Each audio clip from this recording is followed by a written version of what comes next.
மனிதன் ஆரோக்கியமாக இருக்கிறதுக்கு சுத்தமான உணவுப் பொருட்கள் ரொம்ப அவசியம். சுத்தமான உணவுப் பொருள் இங்கே எங்கே எங்கே கிடைக்குது அப்படின்னு நம்ம பார்த்தோம் அப்படின்னா, ஹோட்டல் போனோம் அப்படின்னா அங்கே சரியான முறையில் உணவு கிடைக்கிறது இல்லை. சரி, காய்கறியாவது வாங்கி நம்ம சமைச்சு சாப்பிட்லாம் பார்த்தோம் அப்படின்னா, எல்லாமே கெமிக்கலோடு தான் இன்றைக்கி காய்கறி, அரிசி, பருப்பு எல்லாமே எல்லாமே நமக்கு சரியான முறையில் இன்றைக்கி யாரும் கொடுக்கறது இல்லை. பணத்தோட தேவை அதிகரிக்க அதிகரிக்க இன்றைக்கி ஏமாத்து கூட்டத்தினால இன்றைக்கி எந்த உணவுப் பொருளும் மக்களுக்கு சரியான முறையில் கிடைக்கிறதில்ல. அப்படிப்பட்ட உணவை நம்ம சாப்பிட்டு நம்ம என்ன பண்ணுறோம் அப்படின்னா, ஹாஸ்பிட்டலாக போய்கிட்டு இருக்கோம்.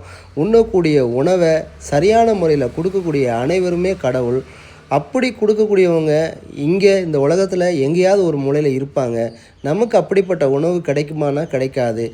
நாம் சரியான முறையில் ஒவ்வொரு காய்கறியும் சரி அலசி அதை நல்லா வேக வச்சு நம்ம சாப்பிடும் பொழுது ஓரளவுக்கு நன்மைகள் பயக்கும்.